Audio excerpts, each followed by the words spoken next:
બનાસકાંઠા જિલ્લાના સુઈગામમાં ભારે વરસાદથી થયેલા નુકસાનને લઈને કોંગ્રેસ સાંસદ ગેનીબેન ઠાકોરે મુખ્યમંત્રીને પત્ર લખીને તાત્કાલિક સહાયની માંગ કરી છે।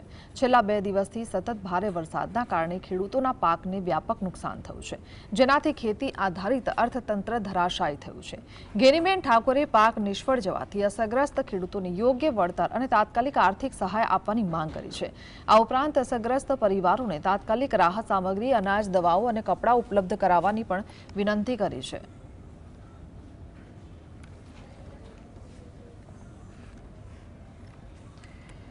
છોટાઉદેપુર જિલ્લાના ક્વાંટથી સૈડીવાસણ જતા માર્ગ પર કાકણપુર ગામ પાસે આવેલ પુલની રેલિંગ તૂટી જવાથી વાહન ચાલકો માટે ગંભીર જોખમ ઊભું થયું છે। વર્ષો જૂના પુલની હાલત જર્જરિત બની છે અને કોન્ક્રીટનું ટેસ્ટિંગ કરાવવાની જરૂરિયાત ઊભી થઈ છે।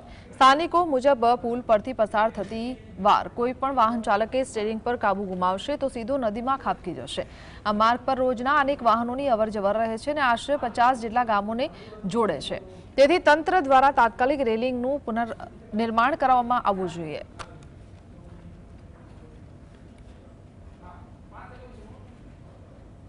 કાકણપુર ગામ પાસે એક નદી છે, નદી ઉપર એક બ્રિજ છે નાનો, આપ તસવીરોમાં જોઈ રહ્યા છો, જેની રેલિંગ તૂટેલી અવસ્થામાં છે।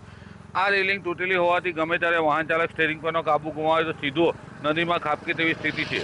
આપ દ્રશ્યોમાં જોઈ રહ્યા છો, જે પિલર છે, રેલિંગ બનાવવા માટે પિલર બનાવવામાં આવેલા છે, તે બહુ જૂના છે, જર્જરિત થઈ ગયા છે। ત્યારે અહીંયા પુલ ઉપર રેલિંગ બનાવવી જોઈએ। બીજી વાત છે, આવા વર્ષો જૂના પુલ સ્ટેટ આરએમબી અને પંચાયત માર્ગ મકાન વિભાગના અલગ અલગ જગ્યાઓ પર છે, ત્યારે આવી ખામી રાખીને કામગીરી સમયસર કરવામાં નથી આવતી અને જર્જરિત પુલો બેસી જાય ત્યાં સુધી તેને મરામત નથી કરવામાં આવતી। ત્યારે આવા બ્રિજો જે જર્જરિત થયા છે તેની ચકાસણી થવી જોઈએ, જેનાથી અવર જવરમાં જ્યારે બ્રિજ બેસી જાય ત્યારે લોકોને હાલાકી ભોગવવી પડે છે।